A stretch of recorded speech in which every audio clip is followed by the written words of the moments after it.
What's up guys, back for another video. Today we're playing some Pokemon Unbound and we're going to battle ex-Shadow admin Marlon. After defeating a club on top of Crystal Peak, Marlon challenges us to one final battle to prove how far we've come. This is a double battle where we team up with our rival as we control 3 of the Pokemon on our team and the AI controls the other 3. So ex-Shadow admin Marlon, here we go. Marlon leads with Sableye and Nihilego, or Nihilego. I hope I'm saying that right. Some of these Pokemon names I've never said out loud before and it's weird. Anyways, we lead with Alolan Ninetales and our teammate starts with 2 cannons. Alolan Ninetales' ability Snow Warning will of course summon the hail to start the battle. So this turn 1 is pretty simple. We go for Dazzling Gleam, but Sableye attacks first with the Prankster Will-O-Wisp into Alolan Ninetales. Ninetales is a special attacker, so this doesn't matter too much. Nihilego moves next and attacks with Power Gem. This is going to hit hard, dealing super effective damage to Toucannon and proving itself useless. Once again, Toucannon goes down in one shot before even getting to make a move. As a result of getting a KO, Nihilego's Beast Boost ability is going to boost his special attack. Now it's our turn to go. We've got to make this turn worth it and at least go for the 1-for-1 trade. We attack with Dazzling Gleam, boosted by the Fairy Gem, and it's going to be super effective against Sableye and take it out in one shot. Though we were able to take out one of his Pokemon, this isn't the best position to be in, as Ninetales is burned and Nihilego has his special attack raised from the Beast Boost. But this wouldn't be insane mode if it was easy. Ninetales takes a bit of burn damage as Marlon sends out his next threat, Beedrill. Hoping to turn the tides of battle, our teammate sends out his ace, Tyranitar. Tyranitar enters the battlefield and activates the Sandstream ability, which is going to override the hail and whip up a sandstorm. And we've got much bigger problems to worry about as Beedrill reacts to the Mega Ring and evolves into Mega Beedrill. This thing is a huge threat, having a massive attack stat and great move type coverage. However, our teammate is going to respond with a Mega Ring of his own as he evolves Tyranitar into Mega Tyranitar. And its already impressive pseudo-legendary stats get boosted even more. Mega Beedrill moves first and attacks with Brick Break, dealing 4 times super effective damage to Tyranitar. Nihilego moves next and attacks with Power Gem. It's going to be super effective against Ninetales and unfortunately take us down in one shot. But if Tyranitar makes the right move here, the sacrifice will be worth it. However, this is getting dangerous as Nihilego gets yet another Beast Boost. Finally, Tyranitar gets an attack off and does what we need him to do and uses Earthquake. It's super effective against Nihilego and gets the critical hit on Beedrill, taking them both down in one shot. Insane plays by our teammate here, pulling through for us once again. Tyranitar putting the team on his back. But this battle is far from over as we bring out Altaria and Marlon sends out Rotom Wash and of course his signature Crocodile. Crocodile gets off the Intimidate, which is fine for Altaria. We're running a special attack set on her. But this is unfortunate for Tyranitar, being a physical attacker and heavily relying on that massive attack stat. Tyranitar having his reduced attack and also being weak to Rotom's water type moves, our teammate makes the correct play and switches to Vaporeon. Now it's time to whip out the Mega Evolution of our own as we Mega Evolve Altaria. Now becoming a Dragon Fairy type, we've got rid of our Flying typing, so we're less vulnerable to the opponent's Rock type move. Crocodile hits us with a Rock Slide, but Vaporeon avoids the attack. Rotom attacks with Hydro Pump that was meant for Tyranitar, but instead Vaporeon's Water Absorb ability renders it ineffective. Altaria flinches from the Rock Slide, and unfortunately we do not get to attack this turn. Time to give it another go here. We click Moonblast, but Crocodile outspeeds and attacks first with Rock Slide. Altaria just about half health now, hanging in there as Vaporeon avoids the Rock Slide once again. Rotom attacks with Hydro Pump into Altaria, really trying to focus down the left side, but Altaria will type resist thanks to being a Dragon type. We avoid the flinch this time and finally get an attack off. We use Moonblast into Rotom, dealing some significant damage and also get the special attack drop. If we had attacked Crocodile instead, we probably could have one-shotted him, but we opted to go for Rotom because he is the biggest threat on the field right now. And the Ice Beam connects as we leave Vaporeon to handle the Crocodile. We're gonna sack Altaria here. She did all that she could. It was unfortunate that we flinched on the first Rock Slide turn, but at least we were able to get off one Moonblast on the Rotom. Also, that special attack drop is going to come in handy here as Rotom attacked with Thunderbolt. Though being super effective, Vaporeon will also consume the Awakened Berry, reducing super effective electric type moves power and takes minimal damage. But unfortunately, Vaporeon gets paralyzed. Vaporeon attacks with Scald, but it looks like Crocodile's got a berry of his own as he consumes the Pasho Berry, reducing a super effective water type move's damage,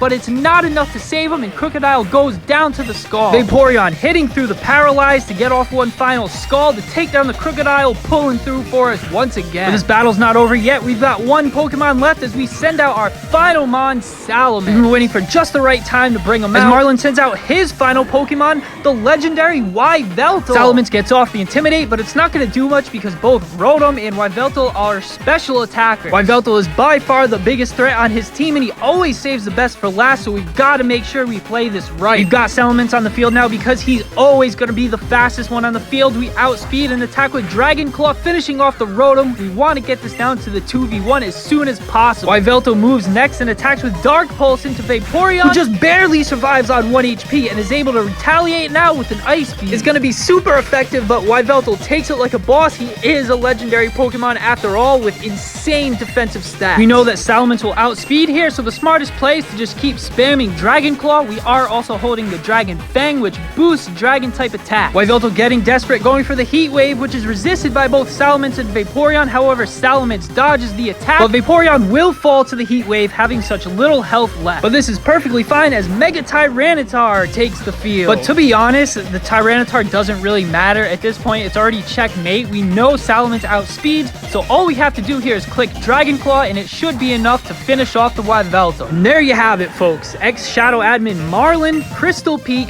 Pokemon Unbound 2, Insane Mode, GG. But this was a fun one, guys. I really hope you enjoyed the video. If you did, remember to click the like button. It helps out a lot with the YouTube algorithm. And also consider subscribing to the channel to see more videos like this. Also, leave a comment. Let me hear your thoughts. I always love talking to you guys in the comments. And as always, thanks for watching and see you next time.